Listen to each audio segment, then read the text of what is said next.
Deep beneath the surface of the earth, hidden in darkness untouched by time, lies a secret world our ancestors once called home. Prehistoric caves, silent and haunting, guard the earliest stories of humanity, not written in books, but painted on stone. Strange handprints, powerful beasts and cryptic symbols stretch across their walls, each stroke carrying meaning we are only beginning to understand. Were these caves sacred sanctuaries, hunting classrooms, or portals into the spiritual unknown? As we journey inside, we uncover not just art, but the very roots of imagination, belief, and the first whispers of human language. Step into the shadows of a prehistoric cave, and the silence almost feels alive, broken only by the echo of your footsteps and the flicker of imagined torchlight.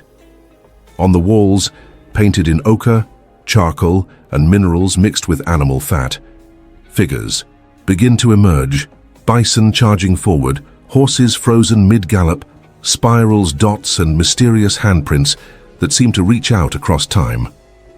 These caves are not mere shelters carved by nature, but archives of thought, imagination, and survival, holding the earliest attempts of humans to leave a permanent mark on the world. The deeper you move inside, the more it feels like entering a forgotten gallery, one where every image tells a story but in a language we no longer fully understand. Some experts believe these drawings were hunting guides, blueprints teaching hunters how to track and trap animals. Others argue they were ritualistic, created in the flickering glow of firelight to summon protection, luck, or spiritual power before dangerous hunts. And then there are those who see them as early attempts at communication, a symbolic code that carried meaning long before alphabets or written scripts. What makes this mystery even more compelling is the sheer scale.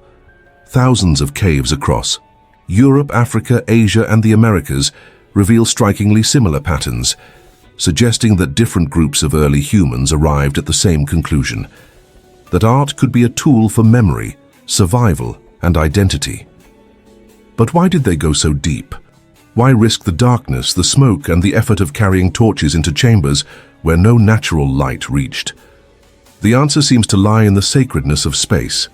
These inner chambers were not casual canvases, but ritual grounds, places where the boundary between the human and the spiritual blurred. Imagine standing there with a group of hunters, their chants echoing as the firelight made painted animals dance on the walls. The entire experience a prehistoric theater, immersive and powerful. These caves were classrooms, sanctuaries, and stages, all at once. And as your eyes adjust, you begin to notice patterns, repeated dots, zigzags, and cross-hatched lines that appear not only in one cave, but in many, across vast distances. Could these have been a proto-language, a shared symbolic system that carried meaning for generations? If so, then the walls around us are not random decorations, but the earliest pages of a human story, one still waiting to be decoded. What is certain is that these paintings reflect something deeply human, the desire to communicate, to remember, and to transcend. A handprint pressed against the rock is more than a mark. It is a declaration. I was here. I existed. I mattered. In that moment, you realize the cave is no longer silent. It is speaking, telling us that long before history began, humans were already storytellers. As we go deeper into this hidden world, one thing becomes clear. Prehistoric caves were not simple shelters but sacred archives of human thought, and I will reveal step by step why their significance goes far beyond survival. In places like Lascaux in France and Altamira in Spain, researchers have found chambers covered with thousands of figures, horses, bison, deer, and mammoths, painted with astonishing detail, some in multiple layers, proving that different generations returned again and again to the same walls, and later I will explain what this continuity tells us about prehistoric society. Many of the paintings appear in locations so deep that reaching them required crawling through tight passages and carrying fire into oxygen-poor darkness, which strongly suggests that these spaces were chosen deliberately for ritual or spiritual purposes, and I will explore the ritual theory further as we move forward. What is fascinating is that across continents, from Europe to Africa to Indonesia, recurring patterns emerge. Dots, spirals, zigzags, ladders, grids, and even what look like star constellations, hinting at a symbolic code or proto-writing system, long before the first alphabets, and I will show you how modern researchers are attempting to decode these markings. In the famous Chauvet cave, dated to over 30,000 years ago, animals are drawn in motion, lions with multiple heads to suggest running, horses galloping in sequence, almost like the earliest form of animation, and this innovation, which I will explain further later, demonstrates that prehistoric humans were not only capable of art, but of advanced cognitive imagination. Scientists also discovered that pigments used in these paintings were carefully selected and ground from minerals transported from far away, proving that these communities invested time and effort into art as seriously as hunting or tool-making. And I will discuss later how this changes our understanding of prehistoric priorities. Another striking detail lies in hand stencils, created by blowing pigment around the hand through a hollow bone, often found in clusters, some belonging to women and even children, which challenges the old assumption that only male hunters made cave art. And I will share more evidence later that women may have played a central role in preserving symbolic knowledge. Equally intriguing is the presence of superimposed images, a bison drawn over a horse, then covered by another animal centuries later, suggesting that the act of painting itself mattered more than preserving a single artwork, as if the walls were living canvases renewed by each generation, and I will return to this idea of continuity as we progress. Beyond Europe, in Indonesia's Sulawesi caves, some of the oldest handprints and hunting scenes date back over 45,000 years, while in South Africa's Blombos cave, abstract crosshatch engravings over 70,000 years old point to even earlier. Symbolic thought.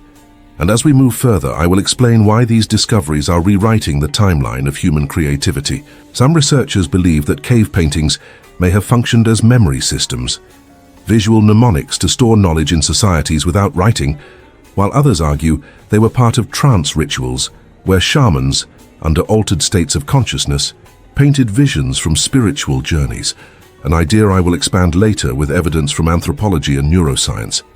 What cannot be ignored is the universality. Independent groups across the world, separated by oceans and vast distances, all felt the same urge to record, to symbolize, to mark existence, which suggests that this drive was not cultural coincidence, but something deeply hardwired into the human brain. And so every symbol, every handprint, every animal painted on stone walls is more than an artwork. It is a key to understanding how humans first began to think beyond the present, how they imagined futures, preserved memories, and built identities. As we continue this journey, I will reveal more about how caves were not only used for art, but may have been centers of early storytelling, ritual, and even the first steps toward what we now call history.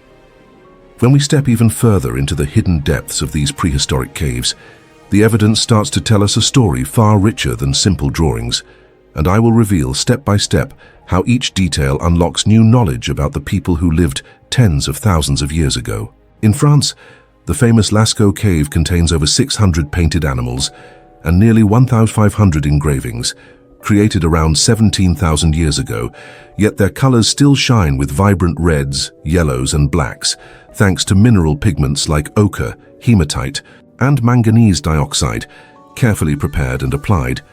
And later I will explain how scientists discovered that the artists used brushes made of animal hair, chewed sticks, and even hollow bones as primitive airbrushes. In Spain, the Altamira cave, often called the Sistine Chapel of Prehistory, astonished the modern world when it was discovered in the 19th century, its ceiling covered with lifelike bison, shaded in 3 dimensions, proving that prehistoric humans had not only artistic skill, but also knowledge of perspective and shading. And as we continue, I will share more examples of these technical skills. Even older is Chauvet Cave, dating back more than 30,000 years, where lions, rhinos, and mammoths appear in scenes of motion, some with multiple outlines that almost mimic animation, suggesting that these artists were experimenting with visual storytelling thousands of years before cinema was imagined. And later, we will see how these discoveries reshaped our definition of art. But why did humans go so deep underground to create them? Archaeologists note that many paintings are found hundreds of meters inside caves where no natural light could reach, meaning torches were necessary, and the act of entering these dark, dangerous spaces may itself have been ritualistic, a journey into another realm. And I will soon explain the theories of how caves were perceived as symbolic wombs of the earth, linking life, death, and rebirth. The symbolism becomes even clearer when we look at the handprints, stencils created by blowing pigment around an outstretched hand, sometimes missing fingers, which researchers think might represent coded signs, counting systems, or even ritual. Mutilations, though this is still debated, and later I will show how modern DNA analysis has even been applied to traces of saliva in the pigment spray. Surprisingly, many of these hands belong to women and children, overturning the old stereotype that only men painted, and suggesting that art making was a community practice involving families, and I will return to this point when we discuss social roles in prehistoric times. Across continents we see remarkable similarities. In Sulawesi, Indonesia, caves contain hand stencils and hunting scenes of wild pigs and buffalo dated at least 45,000 years old, among the oldest figurative art ever discovered. In Argentina's Cueva de las Manos, Cave of the Hands, walls are covered with hundreds of handprints dating back 9,000 years.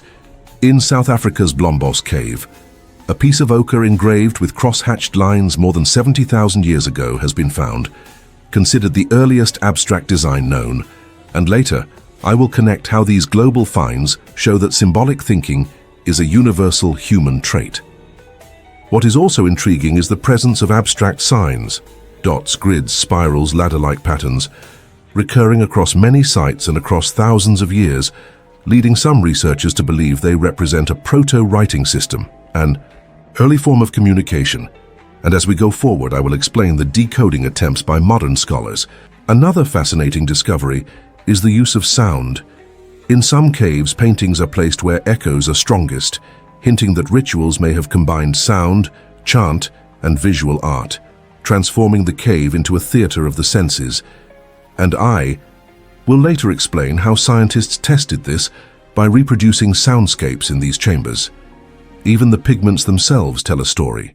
Chemical analysis reveals that minerals were transported from miles away, suggesting networks of exchange, planning and specialized knowledge within prehistoric groups. And as we continue, I will show how this changes our view of primitive societies. Equally significant is the layering of paintings, sometimes hundreds of years apart, where new generations painted over older ones, perhaps to renew spiritual energy or to maintain tradition, proving that these caves were not one-time projects, but long-term cultural centers, and I will revisit this when discussing continuity of memory. Some scholars believe these spaces also served as initiation sites, where young members of the community were introduced to myths and skills, learning through the combination of story, ritual, and image, while others see them as shamanic visions. Painted during altered states of consciousness, supported by the fact that many abstract signs resemble patterns seen during trance, a topic we will explore further later. What cannot be ignored is the global pattern. Wherever humans lived, from Europe to Asia, Africa to the Americas, they eventually decorated cave walls, almost as if this urge to leave a mark was part of human nature itself. And I will explain later how neuroscience studies suggest that our brains are wired for symbolic expression. Ultimately, these caves represent more than just ancient art. They are the earliest attempts at communication, memory, and imagination, preserved in stone, and as we move deeper into this exploration, I will reveal how they may hold the secrets, not just of our past, but of why humans became storytellers in the first place.